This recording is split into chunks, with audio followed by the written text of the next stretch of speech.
Hey everybody! So today we're going to do a video and I'm going to show you how to muscle test yourself with supplements and foods, right? With all the information that's out there, especially now, and such easy access to it, it becomes really difficult to figure out what's really truly best for us. So I actually have my partner Carrie here today. We're going to use her, and with that I'm going to show you guys a couple of different ways how to do it. I'm going to show you how to do it for somebody or have them do it for you, and then I'm going to actually show you how you can do it for yourself.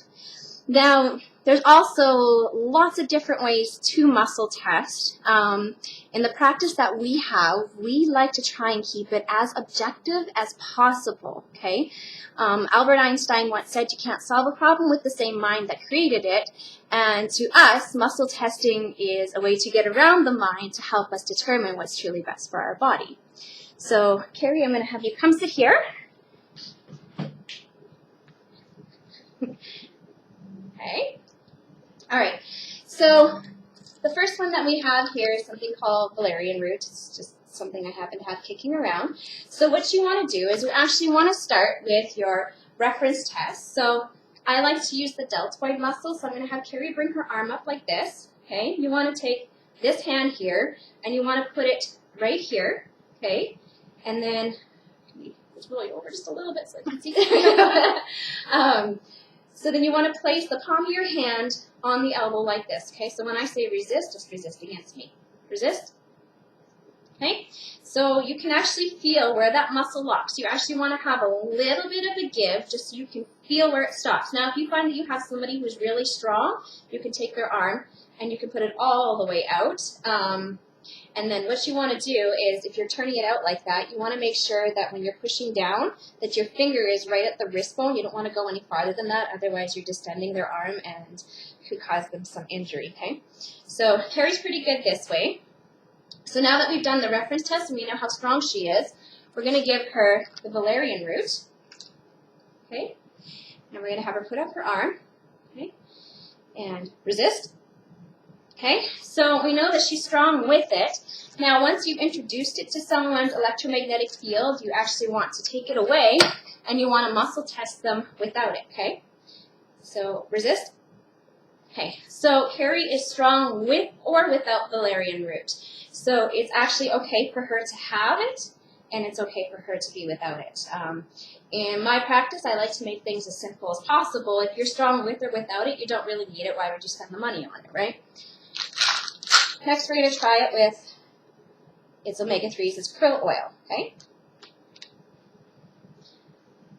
Resist. Okay, so she's strong with it. Resist. Oh, okay, and she definitely had some give without it. So as it stands right now, Carrie actually benefits from taking omega-3s. You can also do it with foodstuffs. So with all the information out there, we all tend to feel like foods affect us in some way, shape, or form. Bread and dairy, of course, being some of the major ones. But we're just going to do it with a banana just for demonstrative purposes. So I'll give Carrie the banana. Okay. And resist. Okay, so she's strong with it. And resist. And she's strong without it. She did have a banana prior to the video here, so so we know that she's all right. Okay, so what I want to do now is I want to show you how you would do this for yourself. Now, the easiest way that I have found is, do you want to grab me that pendulum there? I found that this works quite well. Most people recognize what this is. We don't ask it a question. You're actually going to get it moving back and forth, okay? So you're basically saying, this is a strong test, right? So get it going back and forth for yourself. You're going to move it back and forth, so make it move. You don't have to put any thought behind it. And then you're going to pick something up, introduce it in. So strong with it. Hasn't changed. I'm strong without it. The only thing that we would be concerned about is if it actually weakened the muscle and it started going around in a circle, that would be considered a weak test. So if that happens while you're holding something, stay away from it. Your body's not going to deal with it very well. And then also be concerned if you go to put it down and then it turns to a circle, because that means that you're weak without it. So you could actually benefit from it. Hope this helps you guys. If you have any questions, feel free to leave it in the comments below and we'll go from there.